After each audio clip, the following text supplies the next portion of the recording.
friends, Rebecca here, the Dragon Librarian from Farmington Community Library, and Lila and I are here today to talk to you about a book that is absolutely so fantastic and wonderful, and one that we love so very much, and we know that you are just going to love it as well. This is a book that means a whole lot to me. It was really special when I read it, and I'm sure you're going to understand why as soon as I start talking about it. But first I want to say, even though summer reading is over, it is officially done and over with, doesn't mean that the summer is over. We still have all of August, right? So August has just started. We still have the whole month of August to squeeze in as much fun and reading and adventure as we possibly can.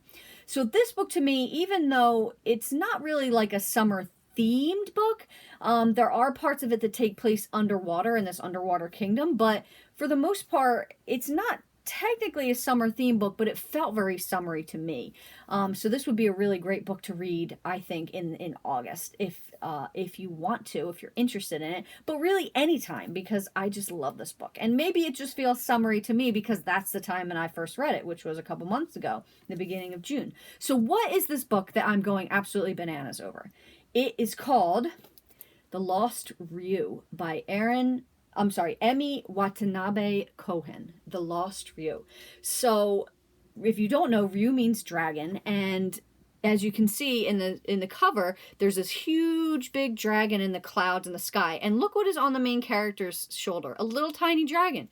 What kind of like my dragon, right? And all the dragons that I keep on my shoulders. What's up with that?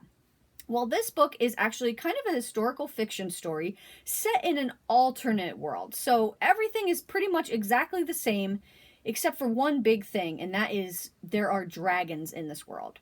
So it's set in Japan, and it's set about 20 years after World War II. So World War II has ended. The bombs have dropped on Hiroshima and Nagasaki, and it is 20 years later in the future. So Kohei is our main character. He's living with his mom and his grandfather. His dad is not around. He died many years ago. And like I said, there are dragons in this world. So basically everybody has a little tiny dragon that is like their best friend, their confidant, kind of like their conscience, their helper that stays with them all the time.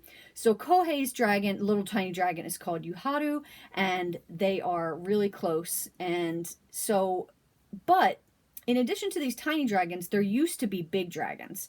And Kohei knows that his father or his grandfather remembers them. And he has all these dreams about his grandfather just being completely in awe of these huge dragons. But they've been gone since the end of the war.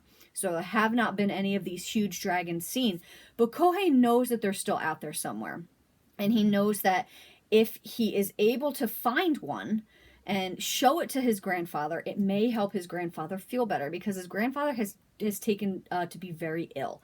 So he's very ill in the beginning of the story, and even before that, he was forgetting a lot of things. He was getting really angry all the time and yelling and just not himself. And Kohei is just feeling the brunt of this and feeling just the entire weight of his grandfather's feelings on his shoulders. So he knows that if he can try to track down these big dragons, not only track them down, but find out why they disappeared, and then bring some kind of proof to his grandfather, he will be able to get him to feel better. He will heal his grandfather, because his grandfather will just see this huge, incredible, amazing thing and just feel a sense of awe and hope again. Or so that's what Kohei thinks. So this is also the story of a new neighbor that moves in close by, who is this girl named Isolde, who is half Japanese and half Jewish. So her dragon, whose name is Cheshire, like the Cheshire Cat, doesn't really speak Japanese. He only speaks Yiddish.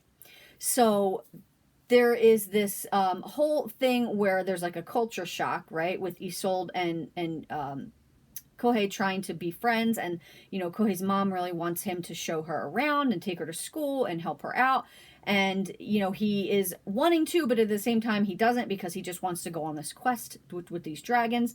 But the two of them eventually form this like partnership and this friendship, and they go after to try to track down these dragons and also maybe uncover some clues and some hints about what really happened with Kohei's father. So there is a lot going on in this book, even though it is a short book. I read it in one sitting, like maybe 2 hours. It's a very quick read, but there's a lot, right? So there's the historical aspect of it. You're talking about Japan right after World War II. So you're talking about the culture of that, terrible war and the toll that it took on a lot of the people living in Japan.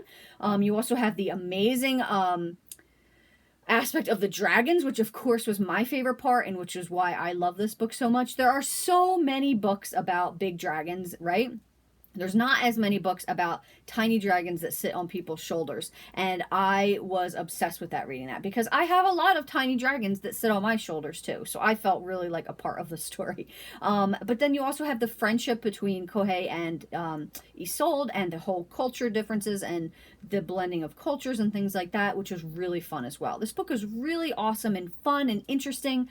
A lot of great adventurous aspects to it as well. I would highly recommend it if you like historical books, but also if you like dragons, you will love this story. It's got a lot of family and friendship elements to it as well. And it's called The Lost Rue. Well, that's what we've got for you guys today. I hope that this book sounds amazing and that you love it just as much as I do. If so, please feel free to check it out from Farmington Community Library. And please give this video a like. Thank you so much for watching. Have a great rest of the day.